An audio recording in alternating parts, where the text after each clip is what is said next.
must be paid by law.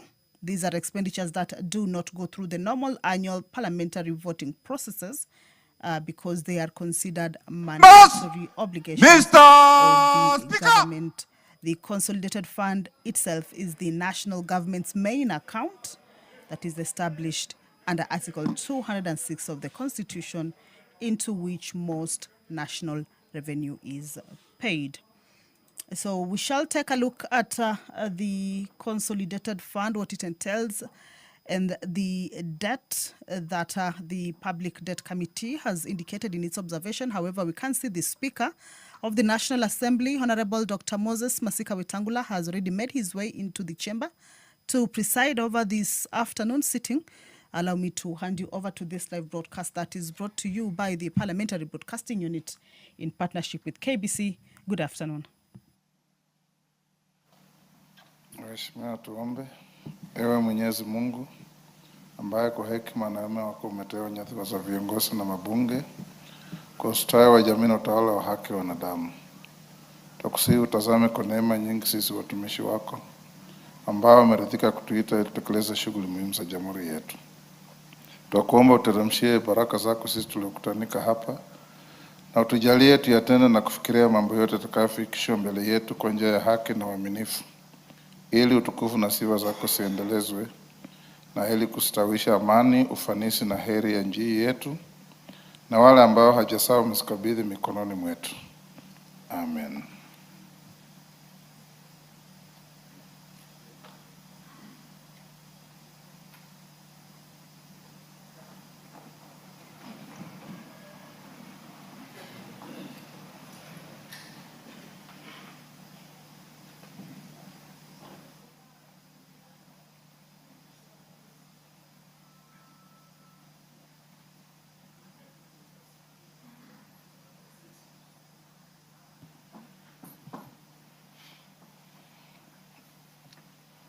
Sergeant, ring the quorum bell.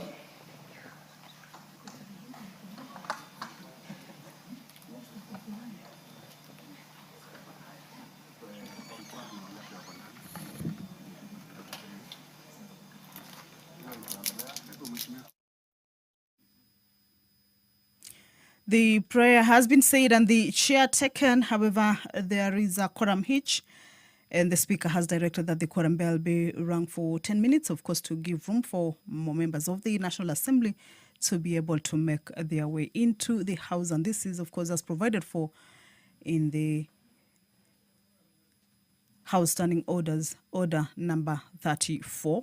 So as we wait for the House to correct, we shall continue to take a look at the business that the members shall be transacting this afternoon. And as I had indicated earlier, is that this afternoon they will be considering the report of the Public Debt and Privatization Committee on the expenditures of the Consolidated Fund Services under the budget estimates for the financial year 2026-2027. Remember, the budget cycle for this year is, for the next financial year rather, is almost coming to a close with the pronouncements of the budget highlights for the financial year 2026-2027 are set to be made this Thursday, that is the 11th of June.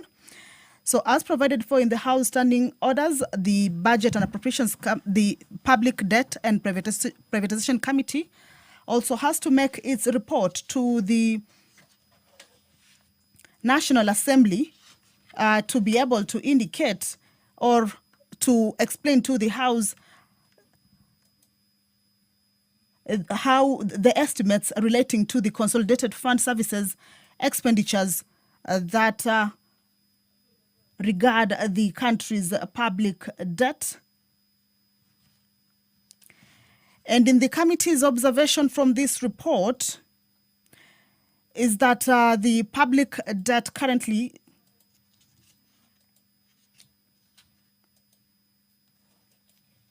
the public debt service expenditures are projected at 2.31 trillion for the next financial year, that is 2026-2027, accounting for 90% of the total consolidated fund services expenditures. However, this reflects a marginal decline from the 2.35 trillion for this current financial year, that is the 2025-2026. In the consolidated fund, the items or the core areas that fall within the consolidated fund services include the repayment of the public debt, the payment of the pensions and gratuities. Of course, this is for the retired public servants. And of course, salaries and benefits of certain constitutional office holders. This include the president, the judges, the military. All these fall under the consolidated fund services.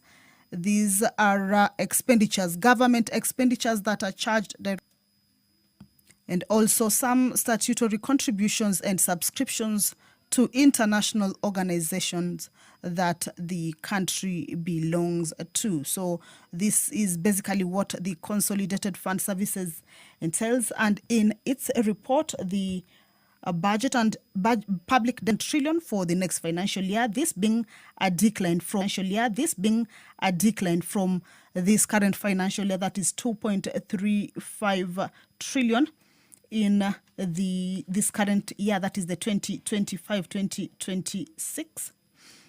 In its observation, also, the committee indicates that the projected debt service obligations comprise of domestic debt services amounting to 1.64 trillion, this being 71%, and external debt services amounting to 680.38 billion, this being 29%.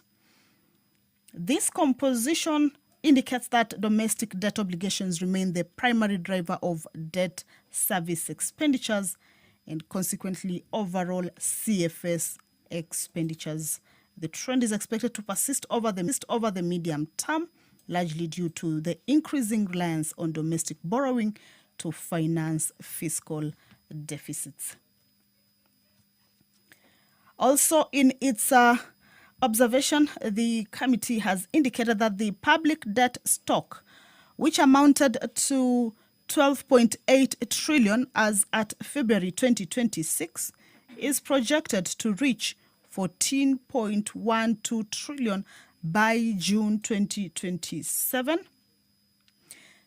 being equivalent to a net present value of public debt to GDP ratio of 65%, which remains above the statutory debt anchor that is at 55% with a 5% margin. So this means that it leaves only a year to meet the October 2028 target. If you're just joining us, the House is about to commence. We can see more members making their way into the House. The Sergeant at Arms are also keeping tabs with the numbers. And once that quorum is raised, then that business shall, without any further delay, commence. So considerations of the expenditures of the consolidated fund services under the budget estimates for the next financial year 2026-2027 are coming up for consideration. It is a report by the Public Debt and Privatization Committee coming up for consideration. And of course, we also expect the resumption of debate on the Kenya Judiciary Academy Bill, a bill originating from the National Assembly, sponsored by the committee, the Departmental Committee on Justice and Legal Affairs. This is a bill that is at it. Okay, there is quorum. Allow me to hand you over.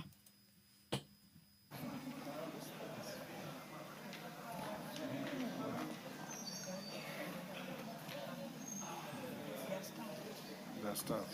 Okay. Okay. Start. Order number 1, administration of oath. Order number 2, communication from the chair. Members on their feet, take your seats.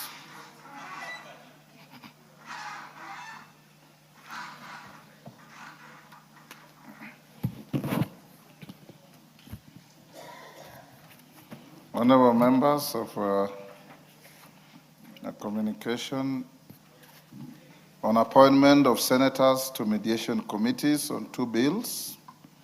Honorable members, you recall that on 15th and 22nd April 2026, respectively, I notified the House of the referral of the Public Service Values and Principles Amendment Bill, National Assembly Bill number 46 of 2022, and the Cooperatives Bill, National Assembly Bill number 7 of 2024, to mediation committees.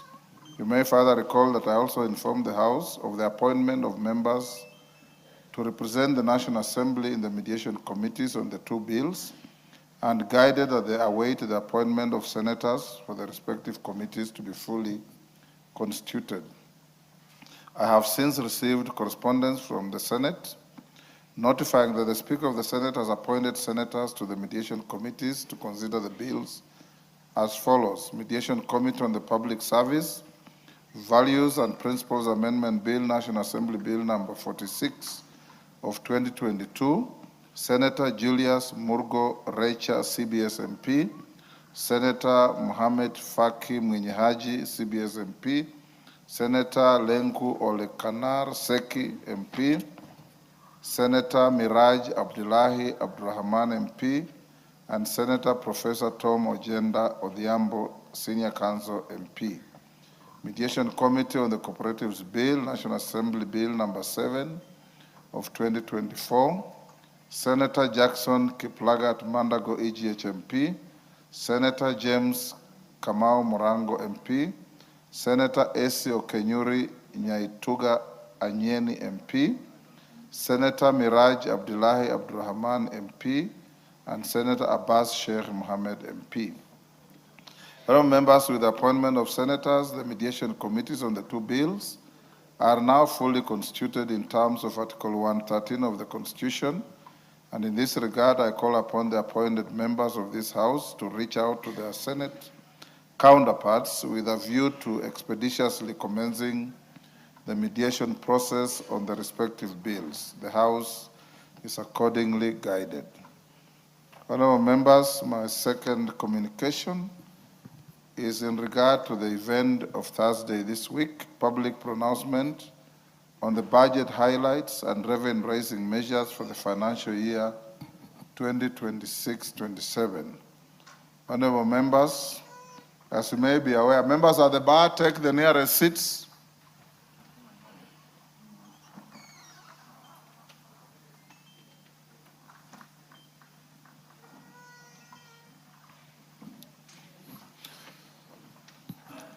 Honorable members, as you may be aware, the Cabinet Secretary for the National Treasury and Economic Planning is required pursuant to Article 221 of the Constitution, Section 40 of the Public Finance Management Act and 2012 and the Standing Order 244C to make a public pronouncement of the budget highlights and revenue-raising measures for the national government every financial year. In this regard, honorable members, I wish to inform the House that the Cabinet Secretary for the National Treasury and Economic Planning is scheduled to make a public pronouncement of the budget highlights and revenue-raising measures for the financial year 2026-27 on Thursday, 11th June 2026 at 3 p.m. in the main chamber of the National Assembly. Honorable members, this pronouncement marks a significant milestone in the national budget-making process. Additionally, as has been the practice within the East African community, the pronouncement will be undertaken concurrently with similar budget pronouncements in the partner states, underscoring the continued commitment to regional economic cooperation and harmonization of fiscal policies. Honorable members, this is an important parliamentary event that is expected to attract various dignitaries, development partners, members of the diplomatic corps, and other invited guests. I therefore urge all members to prioritize attendance and be present in the chamber for the occasion. Following the pronouncement, a reception hosted by the National Treasury and Economic Planning will be held at the Parliament courtyard immediately after the event. Consequently, honorable members, the parking spaces at the Parliamentary courtyard shall not be available for use on Thursday, 11th June 2026. Honorable members will be dropped off at the main entrance, after which drivers will be directed by parliamentary security officers and the sergeant-at-arms to designated alternative parking areas within Parliament Square. In this regard, honorable members are requested to ensure that all vehicles parked within the parliamentary courtyard are removed by 3 p.m. on Wednesday, 10th June 2026 to allow for the requisite preparations and security arrangements. The House is accordingly informed. Members at the bar, take the nearest seats.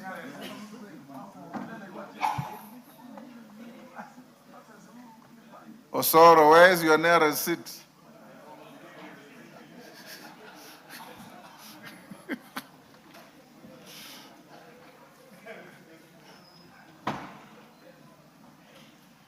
Wamboka, where is your nearest seat?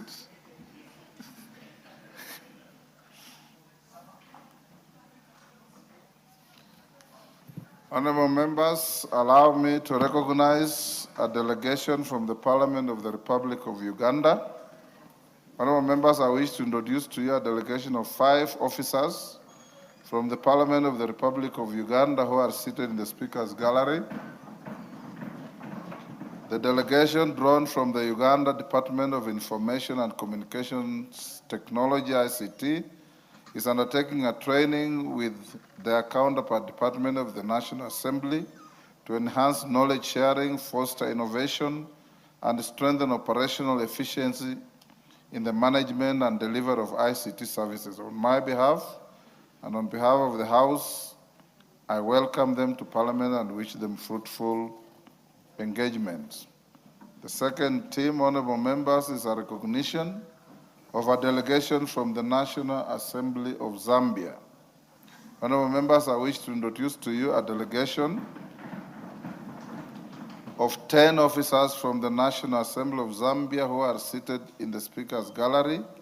The delegation led by Mr. Sage Samuika, the acting deputy clerk in charge of administration, is on a visit to the National Assembly to learn best practices and exchange knowledge in the area of strategy, risk management and modernization, procurement, parliamentary broadcasting, research, parliamentary training, human capital and administration, and public and international relations. On my behalf, and on behalf of the Assembly, I welcome them to Parliament and wish them fruitful engagements.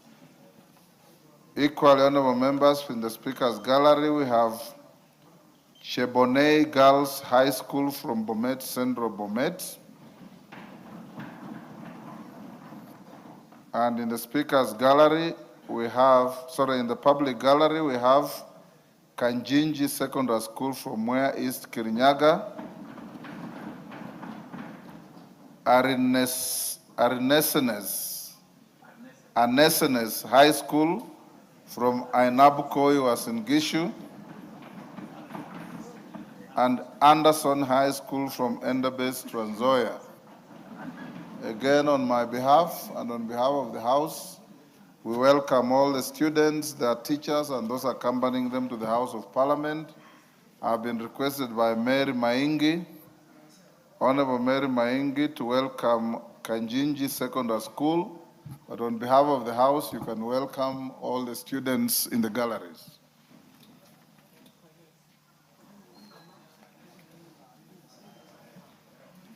Mary Maingi. Give her the mic. There you are.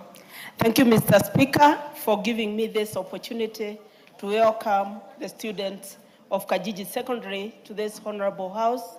And I also wish to welcome all the other students and their teachers to this honorable house. I would want to wish the students to work hard, focus on their education, work very hard on their studies, and remain disciplined and remain morally upright to become future leaders. I hope at the end of the day they will learn something from these parliament proceedings and that they'll return one day to this House as honorable members of Parliament. I thank you, Mr. Speaker. Honorable Chepkonga, Ainabkoi.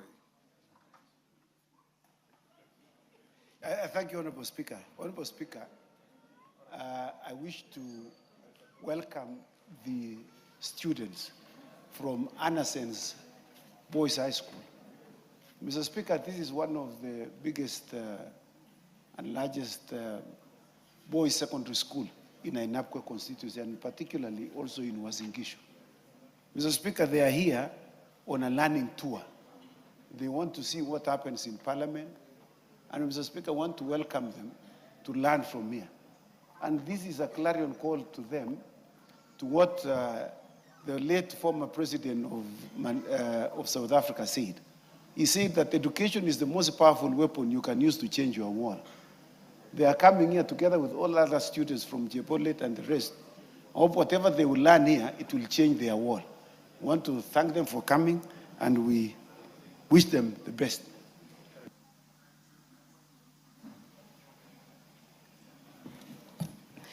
Order number 3, messages. Order number 4, petitions.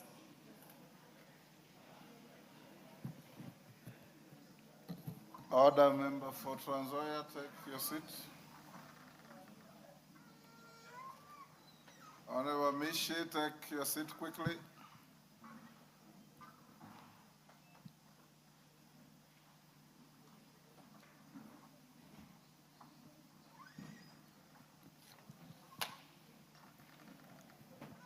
Honorable members, I have 2 petitions to present to the House. The first petition is regarding unpaid salary arrears and terminal dues by the former employees of Uchumi Supermarkets PLC. Honorable members, Article 119 of the Constitution accords every person the right to petition Parliament to consider any matter within its authority. Further, Standing Order 2252B requires the Speaker to report to the House any petition other than those presented by a member. Honorable members, in this regard, I wish to report to the House that my office has received a petition from Philomena Oburenyi and Alois Mukoma, chairperson and secretary, respectively, of the former Uchumi Staff Welfare Association, regarding the inordinate delay in the payment and settlement of salary arrears and terminal dues owed to former employees. The petitioners aver that despite numerous engagements with appointed administrators, the courts, and the processes established under the company voluntary arrangement, their claims for unpaid salary arrears, gratuity, and other terminal benefits remain unresolved. The petitioners further state that the commitments made under the company voluntary arrangement to settle staff claims have not been honored despite repeated reminders and demonstrations by former employees. Additionally, the petitioners allege that lease proceeds from tenants occupying the company's premises, including payments reportedly made by China Square, have been diverted to other projects instead of being applied towards the settlement of staff claims. Honorable members, the petitioners also cite a lack of transparency and accountability in decisions affecting staff welfare. They contend that certain directives issued during the last annual general meeting by the CVA monitor have not been implemented and that affected employees have not been adequately consulted. The petition further highlights the difficult circumstances faced by many former employees, some of whom are unable to provide for their families, meet medical expenses, or support their children's education. It is also reported that some former staff have passed on before receiving their rightful dues. Honorable members, in light of the foregoing, the petitioners seek the intervention of the National Assembly to ensure transparency in the management of lease proceeds and other company assets and to facilitate the establishment of a clear timeline and mechanism for the resolution of all pending CVA obligations relating to former staff claims.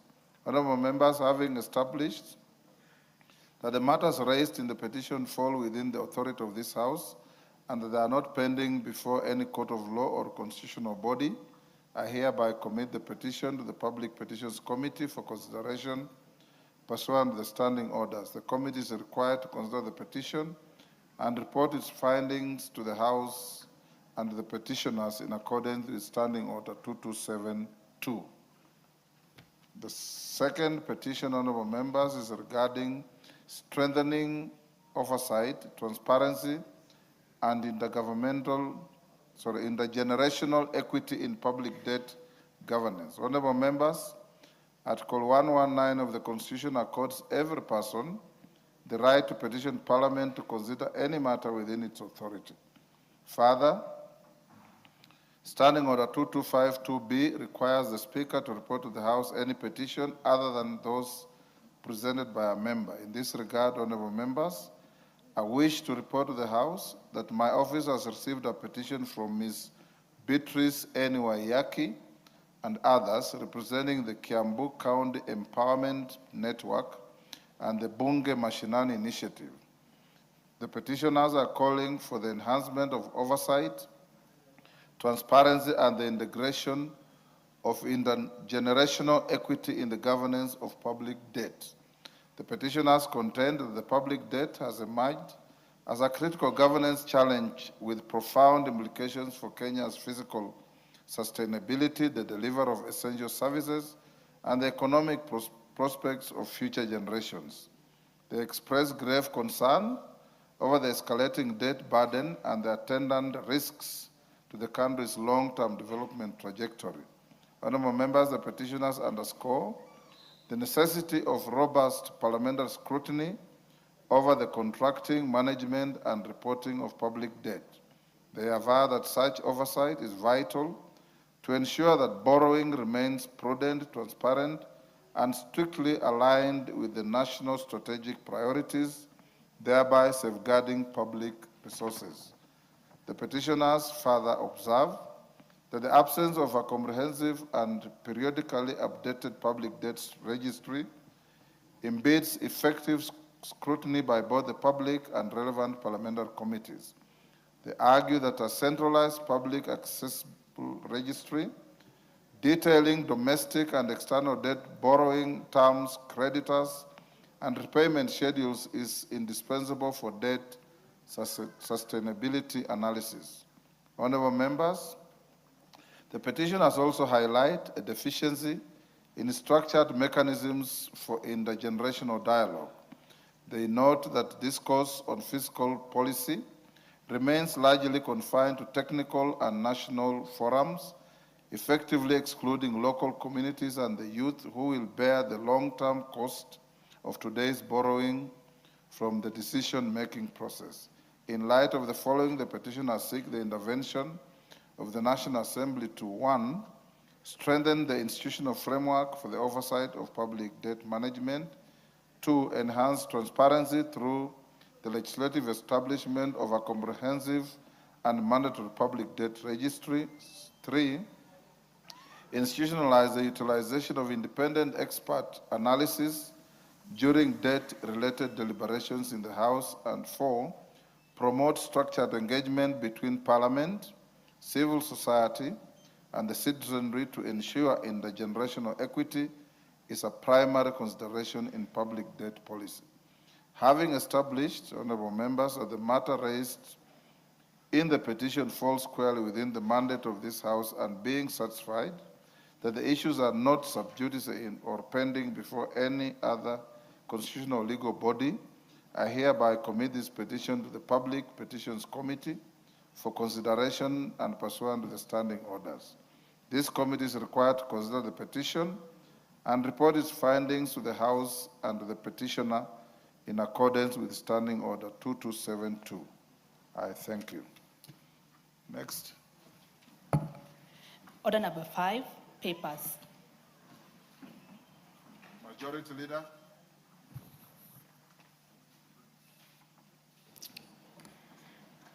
Honorable Speaker, I beg to lay the following papers on the table of the House today, Tuesday, 9th June 2026. Number 1, the following draft regulations from the Ministry of Public Service, Human Capital Development and Special Programs. 1, the Gambling Control Licensing Regulations 2026. 2, the Gambling Control Conduct of Gambling Operations Regulations 2026. 3, the Gambling Control Advertising Regulations 2026. 4, the Gambling Control Foreign-Based Operators Regulations 2026. 5, the Gambling Control Gambling Appeals Tribunal Regulations 2026. And 6, the Gambling Control National Lottery Regulations 2026. Number 2, legal notice number 73 of 2026 relating to the Public Finance Management Prisons Enterprise Fund Regulations 2026 and Regulatory Impact Statement RIS report on public participation, comments and memorandum on the Public Finance Management Prisons Enterprise Fund Regulations and the explanatory memorandum from the National Treasury. 3, reports of the Auditor General and financial statement for the years ended 30th June 2021, 30th June 2022, 30th June 2023, 30th June 2024, and 30th June 2025, and the certificates therein in respect of the following schools. Number 1, Arimiet Mixed Secondary School. 2, Chani Secondary School. 3, the Gachagua'S Mixed Day Secondary School. 4, Kijire Girls Secondary School. 5, Karongoi Girls High School. 6, Namuela Secondary School. And 7, Timbila Boys Secondary School. Thank you, Honorable Speaker, and I lay. Thank you. Chairperson, Mediation Committee, Honorable Samuel Atandi.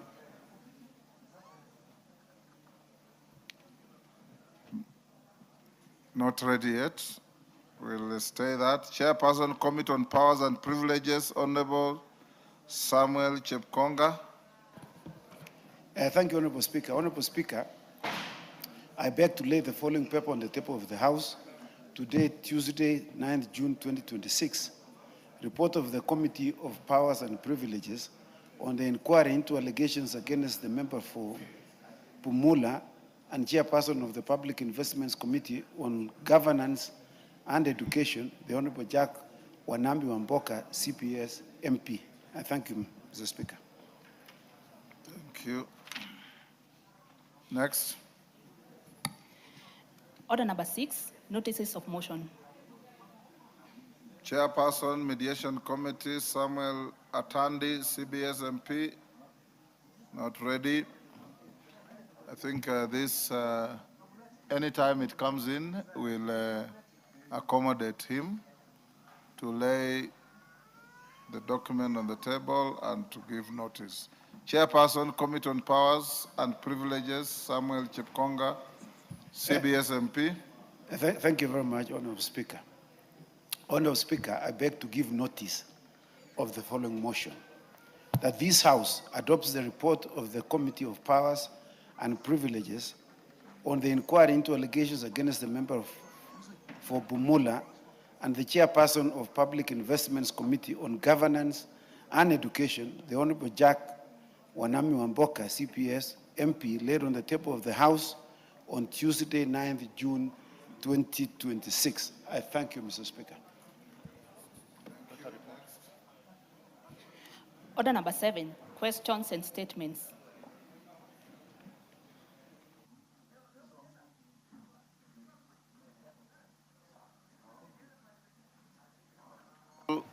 Omulher Harun, nominated member.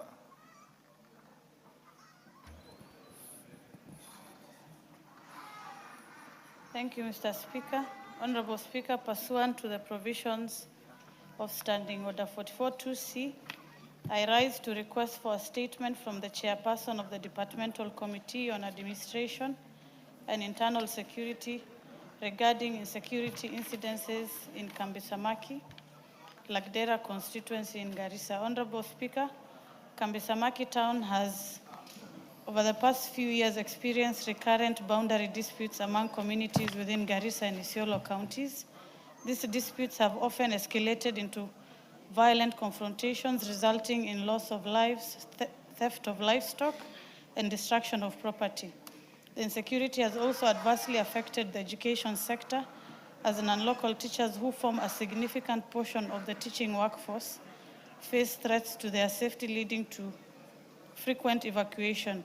This has resulted in acute teacher shortages, thereby severely disrupting learning and disadvantaging learners in the affected schools in the enjoyment of their right to education. The situation in Kambisamaki calls for urgent intervention to restore security, safeguard lives and property, and ensure a conducive environment of learning. Honorable Speaker, it's against this background that I request for a statement from the chairperson of the Departmental Committee on Administration and Internal Security on the following: measures taken by the Ministry of Interior and National Administration to urgently enhance security, protect residents, and restore normalcy to school operations in Kambisamaki. Steps being taken to resolve the boundary disputes between Garissa and Isiolo counties, including any interventions made in collaboration with relevant government agencies and the county governments, and the strategies being implemented to ensure that teachers, students, and schools are provided security so as to guarantee a conducive environment for uninterrupted learning. I thank you, Honorable Speaker. Thank you, Harun. Yes, Russell, when can you bring a response to that? Give Honorable Russell the mic.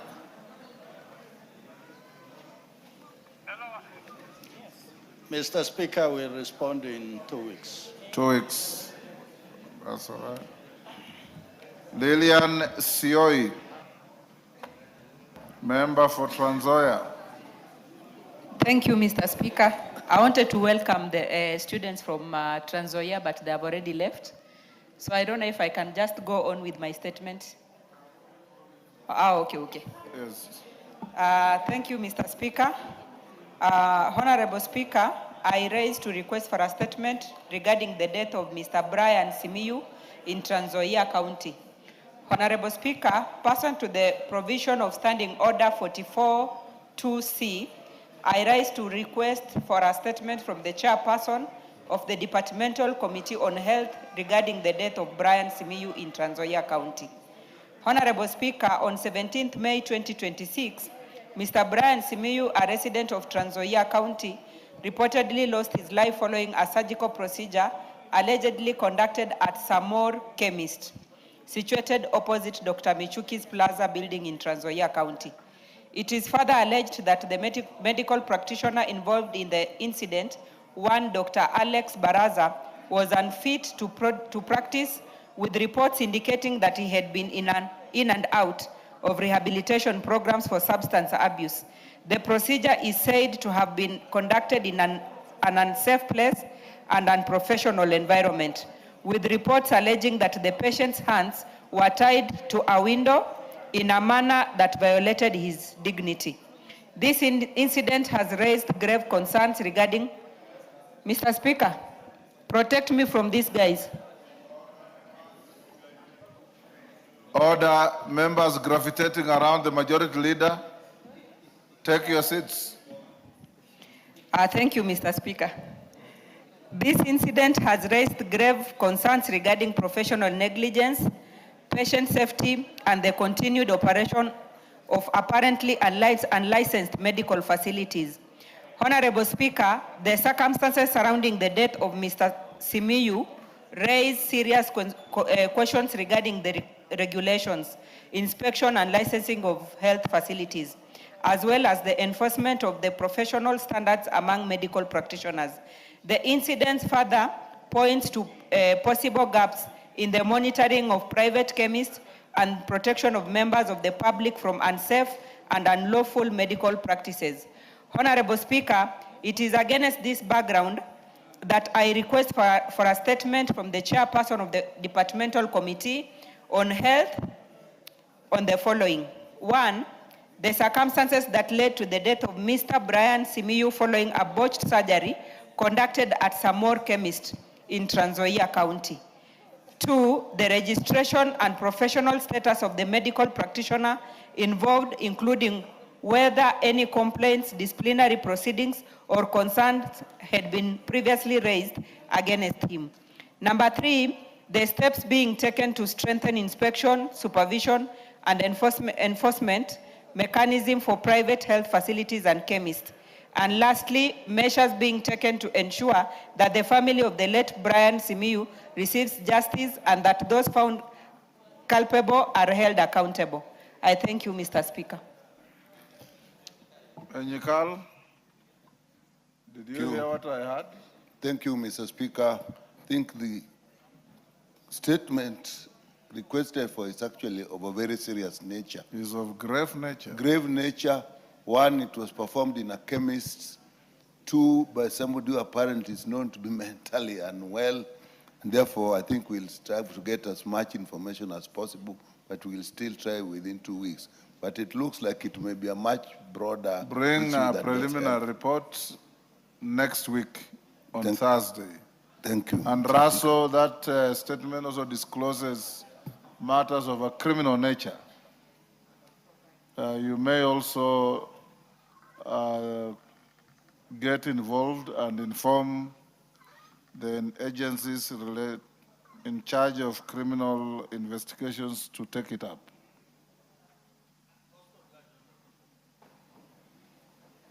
Thank you.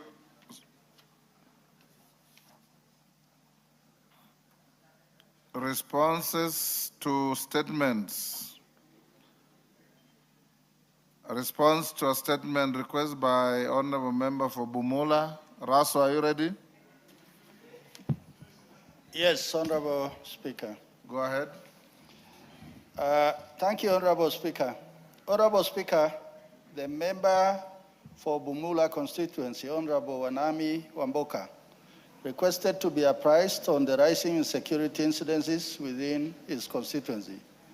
The honorable member particularly sought to be informed the status of investigation into the murder of Mr. Isaac Wanjala, the immediate measures being undertaken to enhance security in Bumula, the long-term strategies being implemented to restore security, strengthen community policing initiative, and enhance collaboration. Honorable Speaker, the status of investigation. On 14th April 2026 at about 0600 hours, Mr. Jared Nyikuli, the director of Dareli Paradise Resort, located within Kabula area, reported at Bumula Police Station, Vide OB number 07 14th April 2026, that a robbery with violence incident occurred during the night of 14th April 2026 at the premises. Police officers responded promptly. Preliminary investigation established that the deceased, Isaac Wabwire, aged 38 years, was a security guard and was on duty with his other colleagues. Bernard was Waswa Maramba, aged 52 years, who reportedly escaped unhurt during the incident. Subsequently, the post-mortem was conducted on 24 April 2026 on Mr. Isaac Wabiwire by the government pathologist, who opined the cause of death to be cardiopulmonary arrest secondary to intracranial hemorrhage resulting to traumatic head injury caused by blunt object. The police revisited the scene to gather further information regarding the robbery with violence incident, where they established that the assailant had gained access into the compound by cutting the perimeter fence behind the lounge area before entering into the bar section. Honorable Speaker, upon questioning, Bernard gave a conflicting statement, prompting the investigators to profile him as a person of interest. He was subsequently arrested and arraigned in court on 15th April 2026 for the offense of failing to prevent a felony contrary to Section 392 of the Penal Code. Honorable Speaker, the immediate measures being undertaken to enhance security in Bumula constituency. The National Police Service remains committed to safeguarding lives and property and maintaining law and order, and has undertaken the following immediate measures to enhance security and public safety in the constituency by doing the following: intensified foot and motorcycle patrols across Kabula Ward and the wider Bumula constituency, deployment of undercover officers alongside intelligence-led policing, including profiling of known offenders, monitoring emerging criminal networks. 3, conduct of targeted security operation to dismantle criminal gangs in identified areas. 4, strengthening of public reporting and community engagement mechanisms through toll-free reporting channel, such as Fichua kwa DCI number 0800 722 203. 5, enhance collaboration with local leaders, community stakeholders, and the national government administration. Honorable Speaker, the long-term strategies being implemented. 1, owing to the distance to the nearest police station, rising security demands, and limited mobility due to lack of sufficient motor vehicles, the operationalization of Kabula Police Station is being prioritized through deployment of personnel, provision of logistic support, and allocation of essential resources. 2, sensitization of business owners and operators on the installation of closed-circuit television, CCTV, surveillance system within business premises and strategic location. 4, capacity building of investigators through specialized training in forensic investigation, including crime scene management, evidence preservation, forensic photography, fingerprint and trace evidence, among others. Thank you, Honorable Speaker. Signed by the Honorable Kipchumba Murkomen, EGH Cabinet Secretary for Interior and National Administration. I beg to submit, Honorable Speaker. Thank you, Wamboka. Thank you, Honorable Speaker. Even as we talk about this, the family of the late Wanjala has not received justice because so far as we speak, no culprit has been arrested and they remain being at large. We urge the security agencies to speed up investigations so that at least the family can put closure into this. Honorable Speaker, the insecurity in Bumula and in Bungoma generally continues to escalate, where recently we saw the unfortunate murder of Mr. Pascal Wakafura, and who was a medical person from Bungoma County working for the county, and James Osambo from the Bungoma stage, a young man who was picked from the stage at his place of work, and then he was shot dead a few kilometers from there. So these incidents show that we are still experiencing incidents of insecurity, and we urge the government to move with speed. While there has been some transfer of police officers in Kabula stations and Mianga, and for this, I want to say that at least when I reached out to the Inspector General of Police, Honorable Speaker, action was taken. But there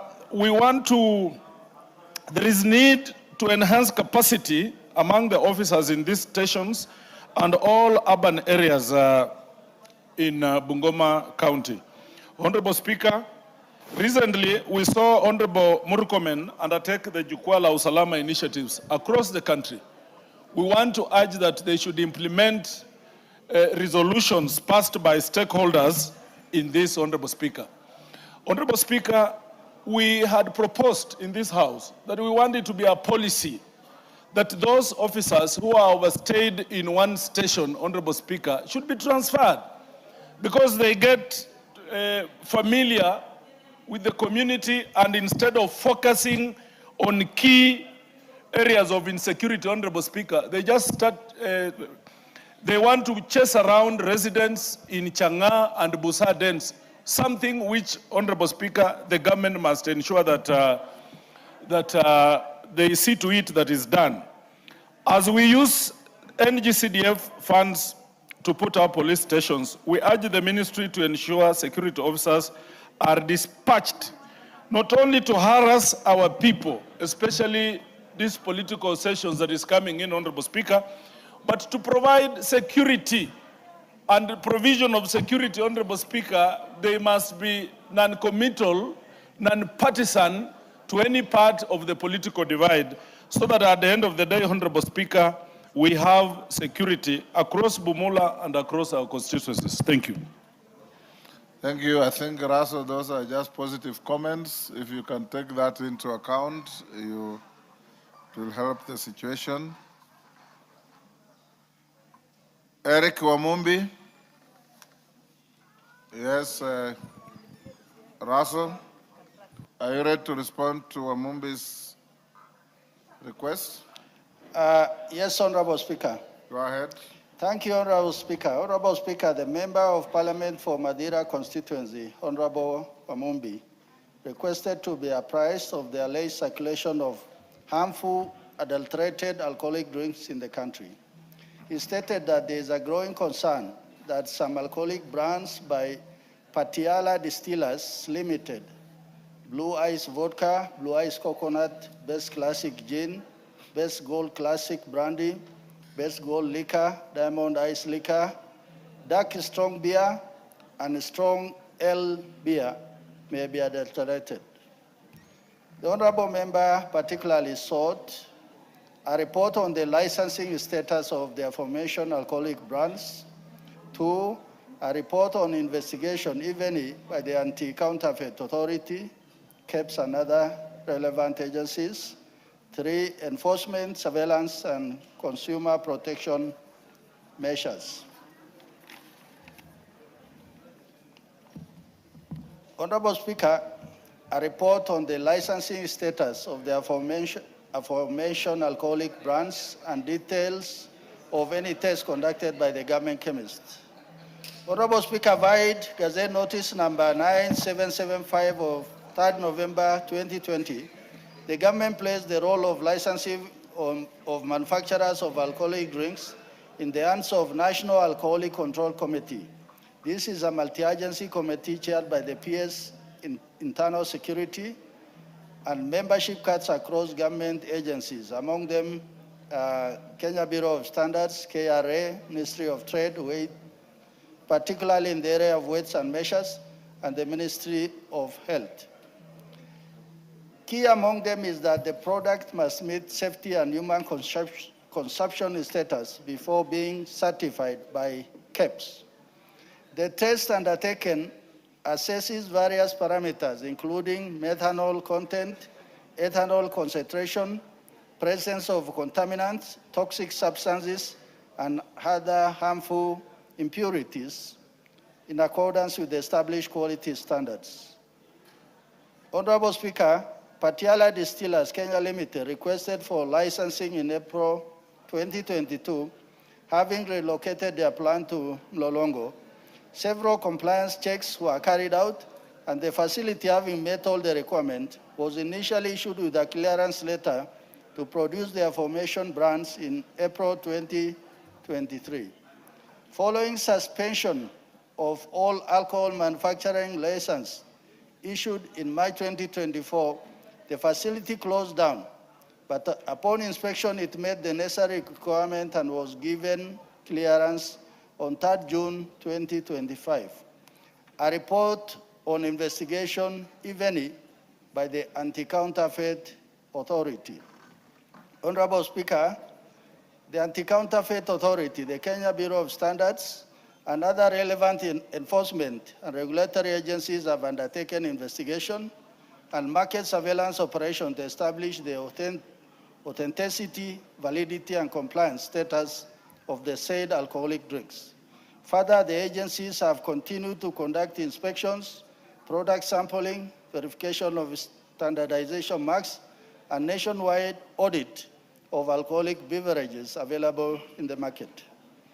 Honorable Speaker, the enforcement, surveillance, and consumer protection measures that have been undertaken. Honorable Speaker, the government has enhanced enforcement, surveillance, and consumer protection measures against manufacturers, distributors, and retailers found dealing in adulterated, counterfeit, or substandard alcoholic drinks. 1, rigorous multi-agency inspection for clearance of alcoholic manufacturers, multi-agency intelligence raid operation, seizure and destruction of non-compliant products, closure of illegal manufacturing and distribution premises. 4, prosecution of offenders and product recalls where necessary. And 5, continuous market surveillance and public sensitization. The measures taken by the manufacturer to protect their products. Honorable Speaker, the manufacturers have put in place various measures aimed at protecting their products from counterfeiting and enhancing consumer confidence.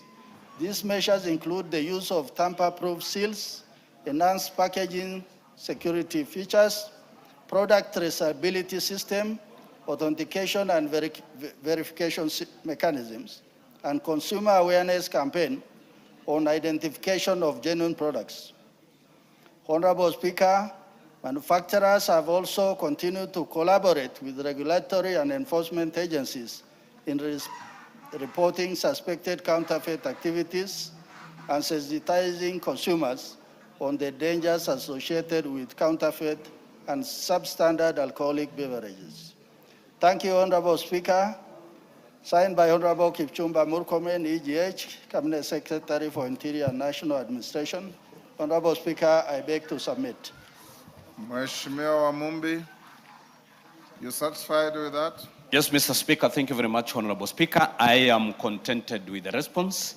I would only like to request the Minister to share this response with the GAO officers, starting with the regional commissioners, to make sure that manufacturers who are manufacturing products that are safe for human consumption are protected, and to heavily deal with the counterfeiters, Mr. Speaker. Thank you, Honorable Speaker.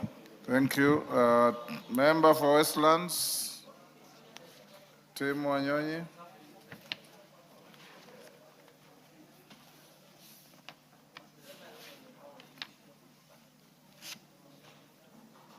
You've given the mic behind him. Give him the correct mic. Honorable Speaker, pursuant to provisions of Standing Order 43, I rise to make a general statement regarding the advancement of disability inclusion, accessibility, and promotion of the rights of and representation of persons with disabilities in our parliamentary institutions and governance systems. Honorable Speaker, I recently participated in the Commonwealth Parliamentarians with Disabilities CBWD Forum in Cape Town, South Africa, from 26th to 28th May 2026. The forum, which was convened under the theme Legislating for the Rights of Persons with Disabilities, brought together parliamentarians with disabilities from across the Commonwealth to exchange experiences, share best practices, and explore practices, approaches, and strengthening accessibility and representation and inclusion with parliamentary systems. The forum decried the low representation of persons with disabilities in elective and appointive positions and underscored the importance of disability inclusion in all spheres of development.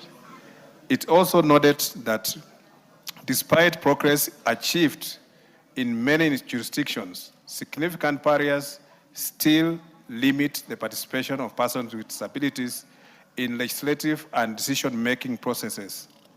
The hindrances include inaccessible infrastructure, inadequate support systems, negative societal attitudes, and limited opportunities for political engagement.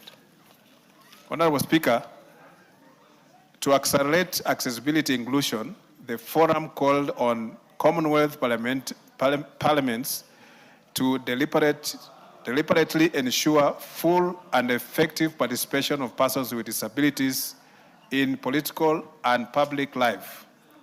It further emphasized the need for political parties and other stakeholders to create pathways that encourage and support persons with disabilities to seek public office, while safeguarding and expanding gains made in representation. Additionally, the forums underscored the need for regular access audits of parliamentary institutions and the collection of reliable data to inform policy interventions and aimed at enhancing inclusion.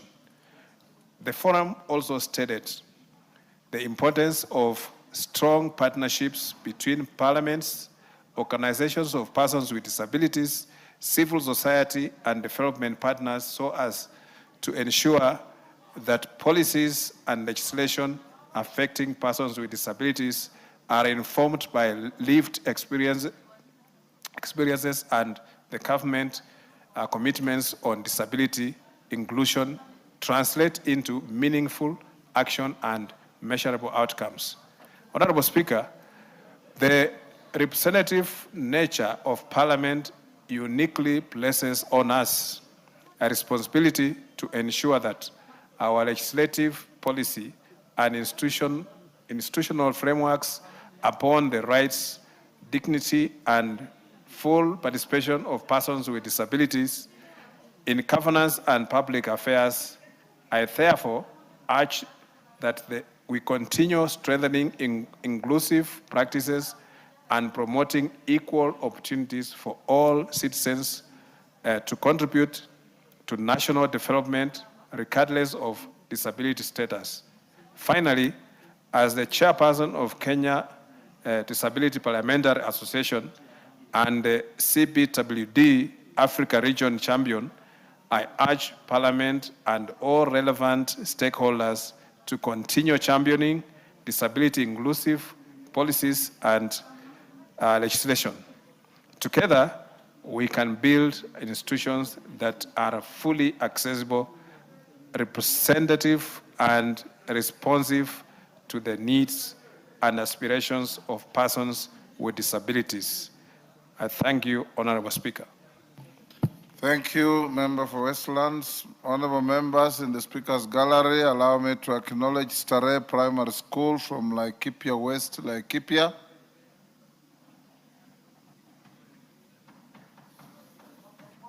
In the public gallery, we have Nyabondo Boys Boarding Comprehensive School from Nyakach, Kisumu, and Ayebo Boys High School from Baringo North, Baringo.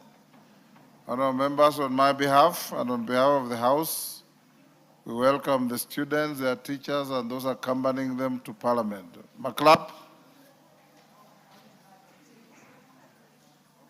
Thank you, Mr. Speaker. I want to join you, Mr. Speaker, to congratulate all the students from all parts of Kenya that have visited us today in this National Assembly, Mr. Speaker, and more particularly to Ayebo Boys High School from Baringo North, popularly known as at home Bongo Boys.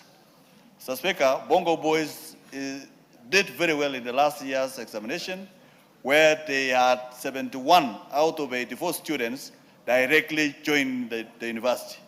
I want to encourage all the students that this is the House of Parliament, this is where laws are made, policies are done, and Mr. Speaker, the sky is the limit. Maintain discipline throughout their studies. Ensure that they work hard in school so that one day they will find themselves here. It is hard work and discipline that will bring them here and other places all over the world. Thank you, Mr. Speaker. Thank you. Next, order.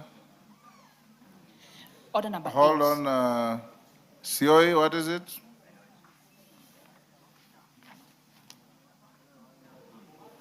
Lillian Sioi, give her the mic.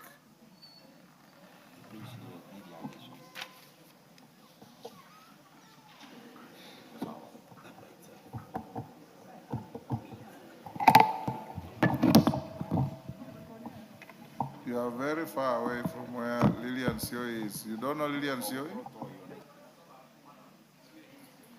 There you are, there, next. Thank you, Mr. Speaker.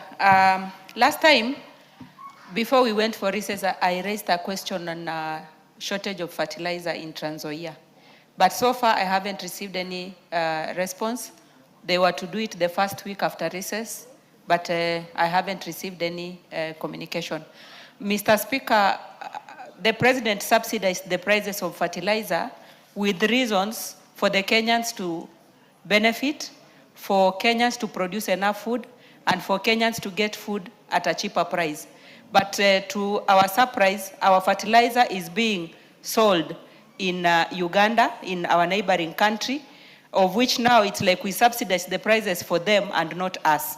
So I raised to still request for that response so that I can be able to know what happened. Thank you, Mutunga. This was to you. Yes, Honourable Speaker, thank you very much. Where is the response? Honourable Speaker, we discussed this issue at the meeting with the ministry, and they were to give us a written report on the same when they brought their submissions for the budget. We have not received that as yet. The planting I've spoken to the PS, and he has rapidly, promised that he's going to be there tomorrow. The planting season is rapidly slipping away. You say tomorrow? Tomorrow, yes. Yes, tomorrow afternoon we'll allow you to do so. Next order. Order number 8, the Kenya Judiciary Academy Bill, National Assembly Bill number 42 of 2025, second reading, resumption of debate. Who was on the floor?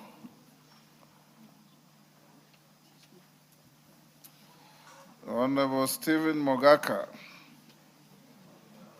is not in the house. Ndindi Nyoro, are you queuing for this? Wilberforce Oundo, are you queuing for this? Gideon Gitonga Murugara, you are queuing for this? Go ahead. Thank you very much. I thought you are the one who moved the bill. And unfortunately, I was out of the country. Oh, okay. It was moved by leader and seconded by another member of JLAC. It's good I speak in support of the bill. Go ahead. Because, Honorable Speaker, the Committee on Justice and Legal Affairs sat and looked at this bill just before debate and tabled a detailed report on why the bill should be supported, again proposing a raft of amendments to try and ensure that it is in compliance with the Constitution, because some members felt that this bill, in some respect, may actually be offending Article 172(1)(d) of the Constitution. This is purely because the mandate to manage functions and powers of the judiciary are vested in the JSC, and therefore this academy may be actually getting powers which it should not be having. The correct position is that we are now establishing the Kenya Judiciary Academy that is going to be in charge of training, management, and other functions relating to judicial staff and judicial members. Concern is raised on clause 4, whereby it establishes the academy as a body corporate, and the argument here is that as a body corporate, it may be separate and distinctive from the judiciary, and therefore it may be having powers which are not constitutionally conferred. The correct position is that we are establishing an agency of the Judicial Service Commission, so that some of the functions which are performed by the Judicial Service Commission can be delegated to this entity, and therefore this entity is going to be an agent of JSC. If it is an agent, then its powers are within the mandate of the delegation.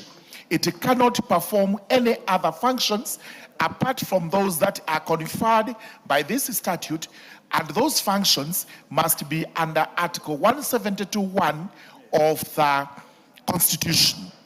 Therefore, we will be making or proposing an amendment so that everything that this academy does is in line with the Constitution, the functions of the JSC, and any other mandate this House, within the powers granted to it by the Constitution, can give to the Academy.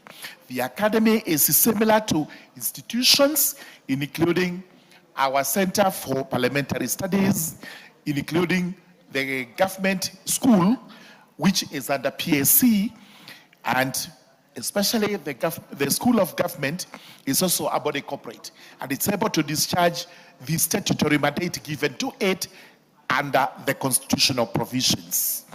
If there are any other areas that we need to look at, we have our report, and every member is requested to study the same so that we do not argue that we are forming a body that may be ultra vires the Constitution, while in essence, we have actually proposed to align this body, a corporate body, with the functions of the JSC and also with what the Constitution provides.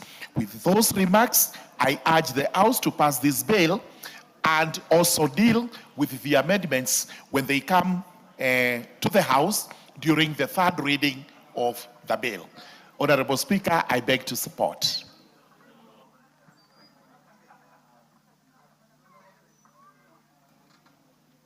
Yes, those who are interested in debating this, please press the intervention button.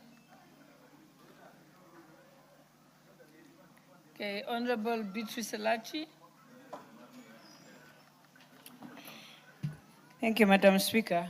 I rise to support, but to put in a few of the queries, because when you read the bill, while I appreciate, Madam Speaker, that the bill indeed is to improve and strengthen the independence of the judiciary, but at the same time, Madam Speaker, we need to be very careful so that we don't risk into getting into bureaucracy, and especially when you have a board, Madam Speaker, a board that definitely will work, will have an operational cost, if not managed efficiently, Madam Speaker. And also, we should be very careful. I know the chair has told us there's no duplication of functions. The biggest challenge we always face, Madam Speaker, is when Kenyans are given a job, they forget that, and when they get into office and now take power, they definitely will just go beyond the lines that they've been given. And so it is something that when we are saying it's under the Judicial Service Commission, and therefore we need to ask ourselves whether the Judicial Service Commission, the same way we have Parliamentary Service Commission, Madam Speaker, and we have our CPST. I think that is the best way this academy should be run, so that it is completely under the Judicial Service Commission. And so the issues of governance will still arise, Madam Speaker, if we are not careful in, and I'm hoping when we look at the amendments, we shall see how the amendments now will realign the bill under the Judicial Service Commission. And so that also we don't create another entity that now comes in and then you'll find yourself looking for resources to manage it, and yet we are using the same public resources. Madam Speaker, it's a good idea, because at the same time, I'm hoping it will take care of, while you look at the academics and all that, and the capacity building of the judges, I think the most important thing is how do you ensure also that most of the challenges we face in court is when you find a judge who will find himself not really understanding policy that we use. There's sometimes when we do our public policies within our quotas of work, especially as politicians, you find that sometimes, not because the judge will want, but because he will not understand why the current affairs in X constituencies like this, and why this is a matter that is of public interest, I think that will now help us so that we don't go back in the challenges we always face of public interest vis-a-vis the law and how you balance that. So, Madam Speaker, in this, when you look at 9, they tell you that there will be a chairperson and members of the board shall be paid such allowances as may be determined by the commission in consultation with the salaries. See, the moment you go to that, then now you have moved out of what we are saying, run the institution the way we run CPST. We have our members coming from Parliament, they go to CPST. We have our professor there, but he's under CPST, and they sit in the Parliamentary Service Commission. And so I am hoping some of those who sit on the Judicial Service Commission will be able to sit in this committee so that you don't do a lot of duplication, and that in the same time, they are able to manage and to ensure that within the regulations that have been passed, it will work. You have a Director General who will be responsible of the strategic direction and leadership of the Academy. Then you have the Director General who may perform such other duties as may be assigned by the board.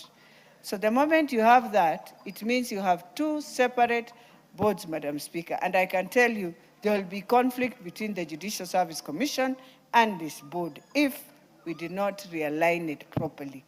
And then lastly, when you look at the financial provisions, which is in part 3, that the funds of the Academy shall comprise of monies allocated to the Judicial Service Commission for purposes of the Academy and approved by the National Assembly. And this is where I was saying, Madam Speaker, if you are not careful, now you have to ensure the Judicial Service Commission runs the judiciary, but this one becomes a semi-autonomy where again we are allocating resources for them. And so those are some of the things we need to look at, even as we agree with the bill, Madam Speaker. So with those few remarks, I beg to support, but I'm hoping we shall have very serious amendments in realigning so that this Academy is specifically just run by the Judicial Service Commission. Thank you, Madam Speaker.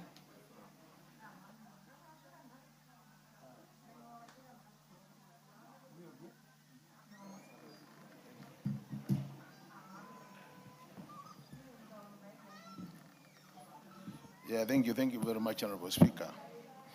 Honorable Speaker, I also join my colleagues in supporting this important bill, Honorable Speaker. And just as we have School of Government, we have Parliamentary Training Institution, I think it's important that we also have the Judicial Service Academy.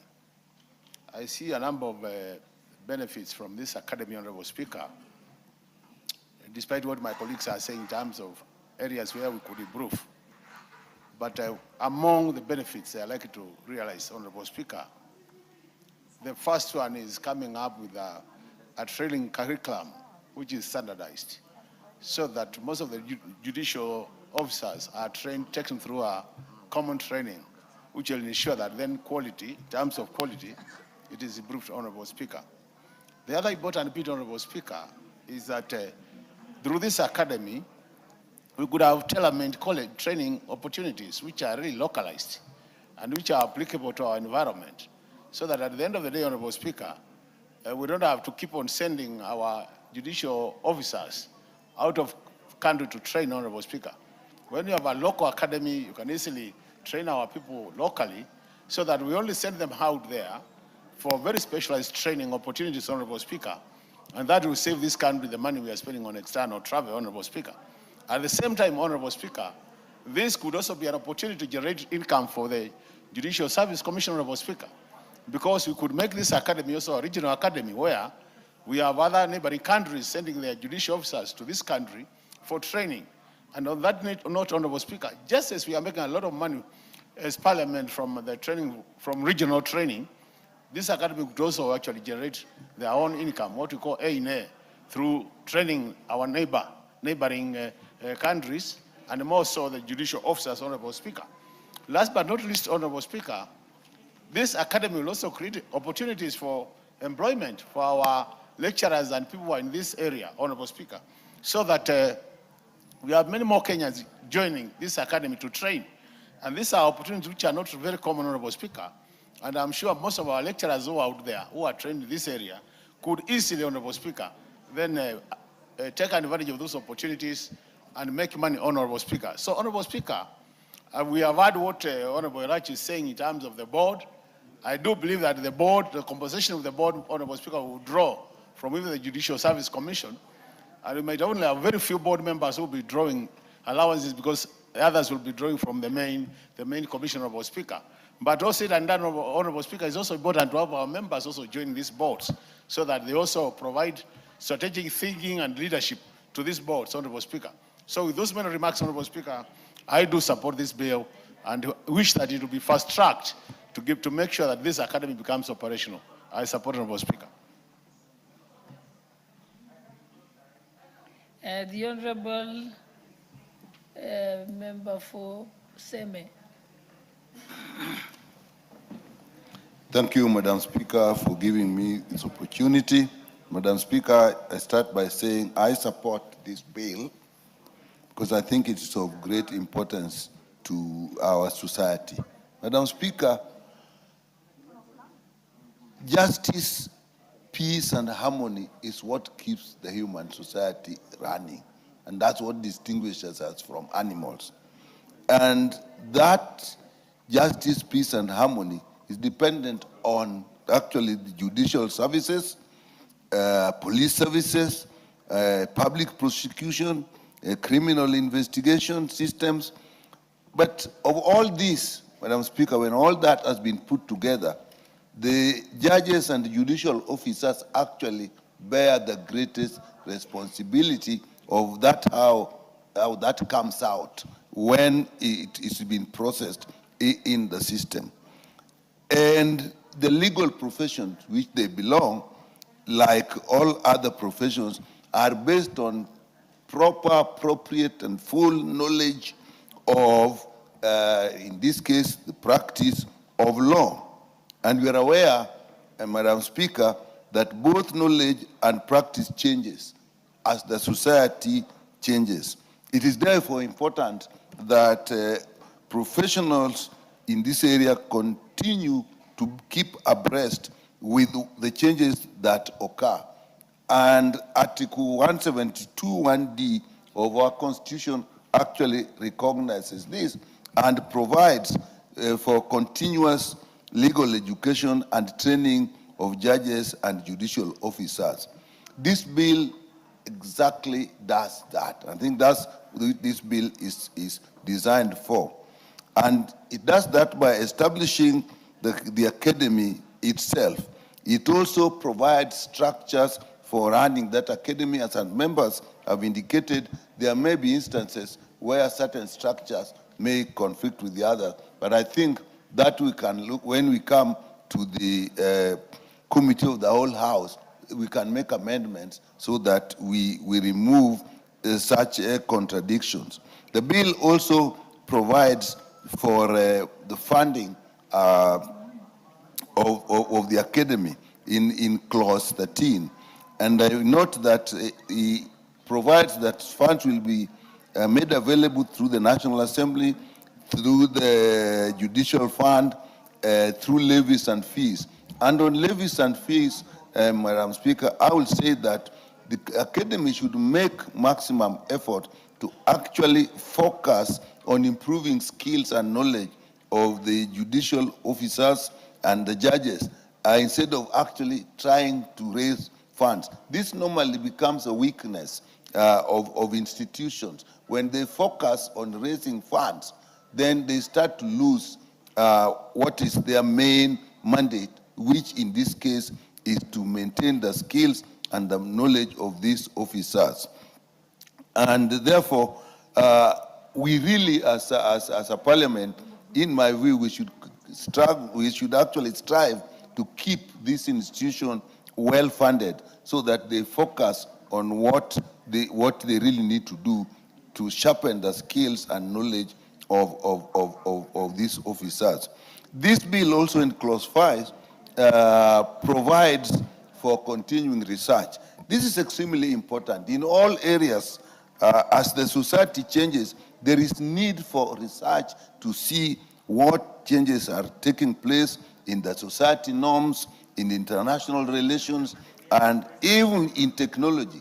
You know, technology will be used in provision of legal services in the judicial system, but also technology will be used in crime, in criminology.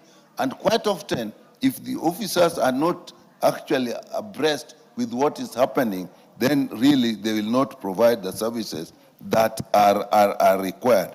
Therefore, in my view, Madam Speaker, I think this is a well-intended bill. In broad terms, it has actually covered all the areas that it needs to cover, and therefore I support this bill. Thank you. Honorable members, allow me to recognize the following schools: Chebunyo Christian School, Chebalungu constituency, Bomet County, and Imenti Junior School from Laikipia East constituency, Laikipia County, who are seated in the public gallery. We also have Kasue Girls Secondary School, Kibwezi East constituency, Makueni County. Honorable members, I also wish to introduce to you a delegation of 26 officers drawn from the various national and county government institutions who are seated in the Speaker's Gallery. The delegation is undertaking a training on protocol, etiquette, and events management in the legislature at the Center of Parliamentary Studies and Training, CPST. On my own behalf and that of the National Assembly, I welcome you to Parliament and wish them fruitful deliberations. Thank you. Member for Chebalungu, you wanted to welcome the students on our behalf?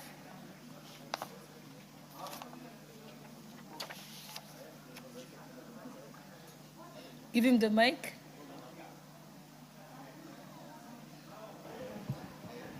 Yeah, thank you so much, Madam Speaker. I appreciate the opportunity to welcome the students who have come to visit Parliament today. And in particular, Honorable Speaker, allow me to welcome Christian Academy that is in Chepalungu constituency. It is a school in Chepalungu constituency that offers education, Honorable Speaker. And I'm privileged today to stand here in this floor to welcome them so that they can appreciate what we normally come to do. And at least, Honorable Speaker, to encourage them that when they work hard, one day, one time, they will be able to as well be here to represent their people in various capacities. Parliament is not just for members of Parliament, it has other career opportunities. Honorable Speaker, allow me to welcome all those that have come here today so that they can witness how Parliament transacts its business. Thank you so much, Honorable Speaker. The Honorable Mishi Boko, member for Likoni. Thank you, Madam Speaker. Madam Speaker, I also stand to support this bill, the Kenya Judiciary Academy Bill 2025. Madam Speaker, this bill tends to operationalize Article 172(1)(d) of the Constitution. Madam Speaker, as we know, the Judicial Service Commission has a mandate to ensure continuous education and training of the judges, magistrates, and judicial staffs. Madam Speaker. Madam Speaker, as we have seen in the Clause 3, which established the Kenya Judiciary Academy as a regional center of excellence in judicial training. Madam Speaker, as we know, our judges, the magistrates, deal with complex issues. They deal with a lot of cases. And most of the cases, they need to get capacity building rather like having continuous education to get more expertise, to get more experiences, and also to learn more on the emerging issues in terms of justice, Honorable Speaker. Honorable Speaker, you need to understand even right now, we have because of the new technology, we have issues like the digital evidence, we have the issues to do with cybercrime, the issue of artificial intelligence, and most of the time our judges, our magistrates, they only do workshops and seminars, and it is occasional, Madam Speaker.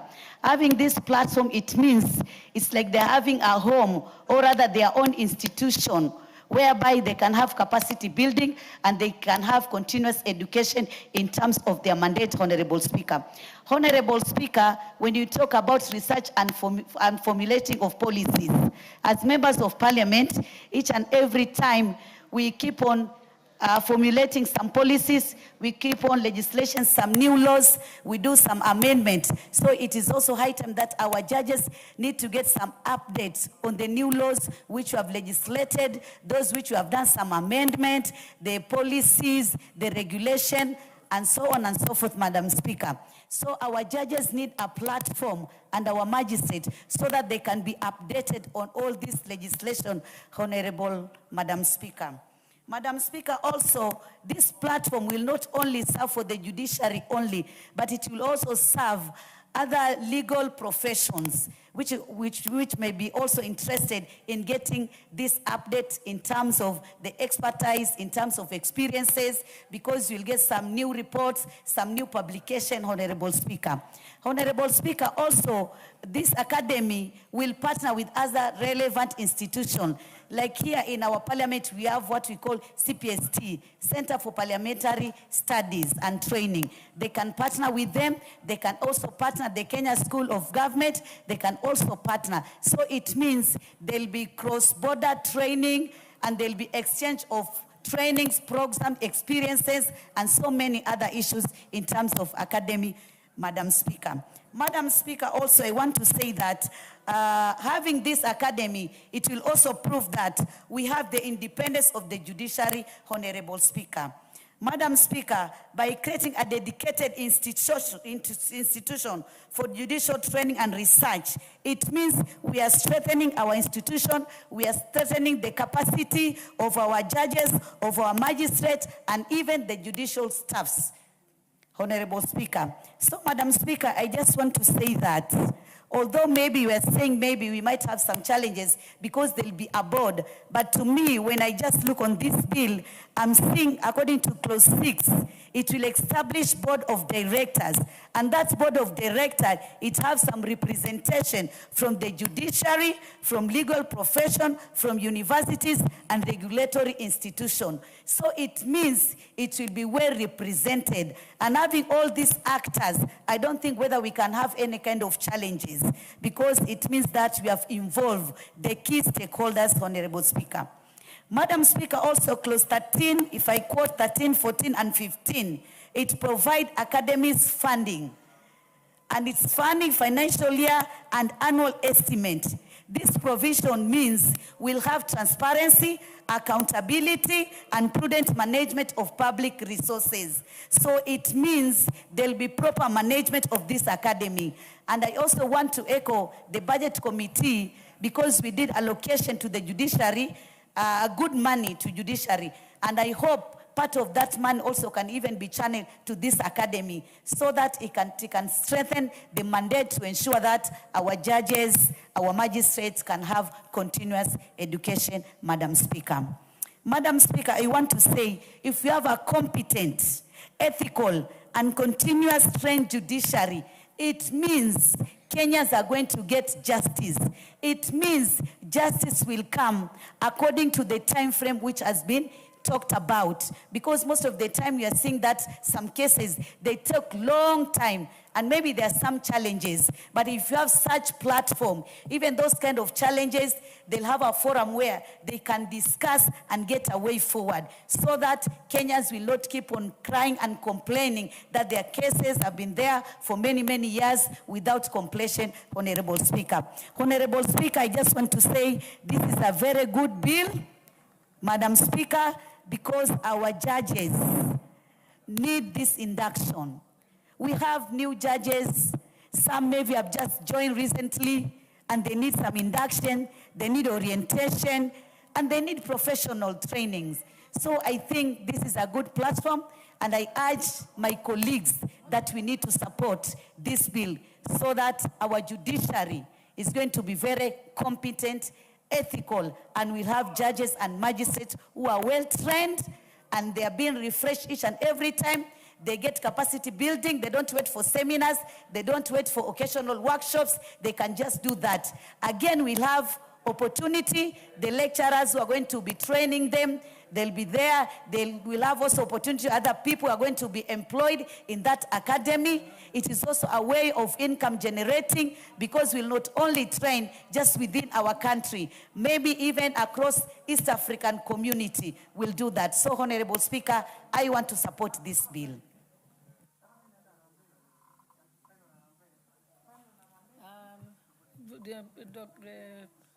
Member for Ariada. Thank you, Madam Speaker. Madam Speaker, I'm a member of the Justice and Legal Affairs Committee, and I'm happy to advise members that this bill was spearheaded by a team made up of members of the Judiciary and the Judicial Service Commission, led by the Honorable Supreme Court Judge, Dr. Smoky Wanjala.